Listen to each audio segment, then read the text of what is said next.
Assalamualaikum warahmatullahi wabarakatuh.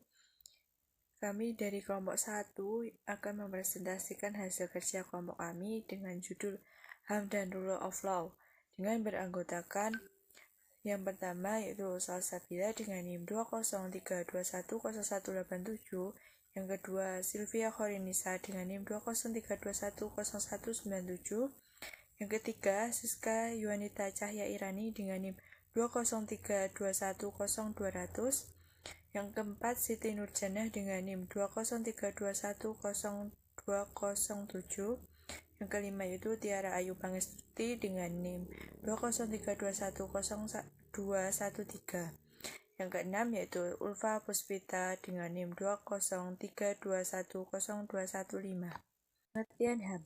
HAM adalah hak dasar yang dimiliki manusia sejak manusia itu dilahirkan. HAM dapat dirumuskan sebagai hak yang melekat pada kodrat hidup sebagai manusia. Hak ini dimiliki oleh manusia semata-mata ia manusia, bukan karena pemberian masyarakat atau negara. Sedangkan pengertian HAM menurut Undang-Undang Republik Indonesia Nomor 39 Tahun 1999 adalah seperangkat hak yang melekat pada hakikat dan keberadaan manusia sebagai makhluk Tuhan yang Maha Esa, dan merupakan anugerahnya yang wajib dihormati, dijunjung tinggi, dan dilindungi oleh negara, hukum, pemerintah, dan setiap harkat dan martabat manusia. Macam-macam HAM. Yang pertama, hak asasi sipil atau civil right. Hak-hak pribadi yang dimiliki setiap orang seperti hak untuk hidup, memeluk agama, kebebasan beribadah kepada Tuhan Yang Maha Esa. Pasal 28A, setiap orang berhak hidup serta berhak mempertahankan hidup dan kehidupannya. Pasal 28B, yang pertama, setiap orang berhak membentuk keluarga dan melanjutkan keturunan melalui perkawinan yang sah. Yang kedua, setiap anak berhak atas kelangsungan hidup, tumbuh, dan berkembang serta berhak atas perlindungan dari kekerasan dan diskriminasi. Pasal 28D, yang pertama, setiap orang berhak atas pengakuan, jaminan, perlindungan, dan kepastian yang adil, serta pengakuan yang sama di kehidupan hukum. 2. Setiap orang berhak atas status kewarganegaraannya. Pasal 28E, yang pertama, setiap orang bebas memeluk agama dan beribadat menurut agamanya, memilih pendidikan dan pengajaran, memilih pekerjaan, memilih kewarganegaraan, memilih tempat tinggal di wilayah negara dan meninggalkannya, serta berhak kembali. Yang kedua, setiap orang berhak atas kebebasan, meyakini kepercayaan, meyakini pikiran dan sikap, sesuai dengan hati nuraninya. Yang kedua, hak asasi politik.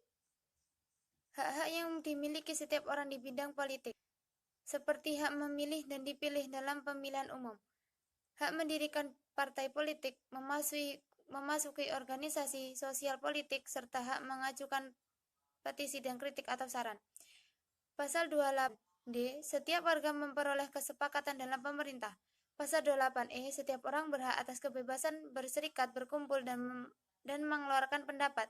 Pasal 28G, setiap orang berhak untuk memperoleh suaka politik dari negara. Yang ketiga, hak asasi ekonomi.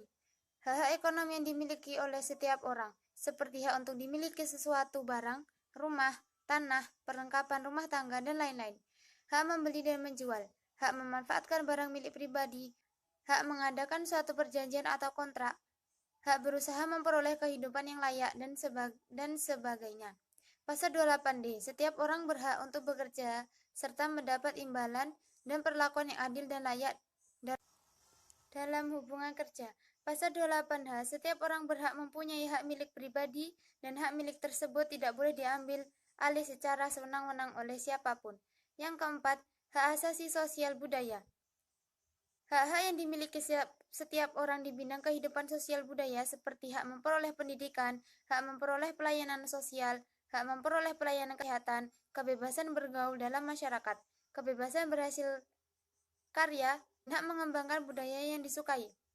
Pasal 28C, setiap orang berhak mengembangkan diri melalui pemenuhan kebutuhan dasarnya, berhak mendapatkan pendidikan dan memperoleh manfaat dari ilmu pengetahuan dan teknologi.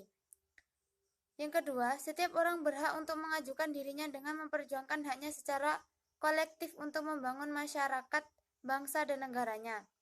Paragraf 8F. Setiap orang berhak berkomunikasi dan memperoleh informasi untuk mengembangkan pribadi dan lingkungan sosialnya, serta berhak untuk mencari, memperoleh, memiliki, menyimpan segala jenis saluran yang tersedia. Pasal 28H. Setiap orang berhak atas jaminan sosial yang memungkinkan pengembangan dirinya secara utuh sebagai manusia yang bermartabat. Pengertian rule of law. Rule of law adalah suatu doktrin hukum yang mulai muncul pada abad ke-19 bersamaan dengan kelahiran negara konstitusi dan demokrasi. Doktrin tersebut lahir sejalan dengan tumbuh suburnya demokrasi dan meningkatnya peran parlemen dalam penyelenggaraan negara. Rule of law merupakan konsep tentang common law, tempat segenap lapisan masyarakat dan negara beserta seluruh kelembagaannya menjunjung tinggi supremasi hukum yang dibangun di atas prinsip keadilan dan egalitarian. Rule of law adalah rule by the law dan bukan rule by the man. Konsep ini lahir untuk mengambil alih dominasi yang dimiliki kaum gereja, ningrat, dan kerajaan, serta menggeser negara kerajaan dan memunculkan negara konstitusi di mana doktrin rule of law ini lahir. Perkembangan rule of law. Pertama, untuk menentang pengaruh dari arbitrary power dan meniadakan kesewenang-wenangan prerogatif discretionary authority yang luas dari pemerintah. Kedua, bersamaan di hadapan hukum atau penundukan yang sama dari semua golongan kepada ordinary law of the land. Pengertian kewajiban warga negara. Warga negara memiliki kewajiban yang harus dilaksanakan sebagai perwujudan tanggung jawabnya kepada negara. Kewajiban merupakan sesuatu yang harus dilaksanakan oleh setiap warga negara terhadap negara. Kewajiban adalah sesuatu yang harus dilakukan. Kewajiban pula merupakan sesuatu yang harus dilakukan dan dilaksanakan dengan penuh rasa tanggung jawab. Hal ini diatur oleh Undang-Undang 1945. Di antaranya dalam pasal 27 ayat 1 dan 2 yang berisikan bahwa setiap warga negara wajib menjunjung hukum dan pemerintahan dengan asas persamaan kedudukan dengan tidak ada kecualiannya, dan setiap warga negara wajib ikut serta dalam upaya pembelaan negara. Contoh-contoh kewajiban warga negara: 1. Menjaga fasilitas umum. 2. Wajib membayar pajak tepat waktu, misalnya pajak bumi dan bangunan. 3. Menjaga ketertiban dan keamanan lingkungan. 4. Wajib mematuhi peraturan perundang-undangan yang berlaku. Selanjutnya, pengertian ruang lingkup. Ruang lingkup adalah penjelasan tentang batasan sebuah subjek yang terdapat di sebuah masalah. Bila diartikan secara luas, ruang lingkup adalah batasan. Batasan yang dimaksud dalam ruang lingkup bisa berupa faktor yang diteliti seperti materi, tempat, waktu. Sementara makna dalam arti sempit di ruang lingkup adalah suatu hal atau materi. HAM yang diuraikan di atas mempunyai ruang lingkup yang luas dan mencakup berbagai aspek kehidupan. Contoh aspek kehidupan: setiap orang berhak atas perlindungan dia pribadi, keluarga, kehormatan, martabat, dan hak miliknya.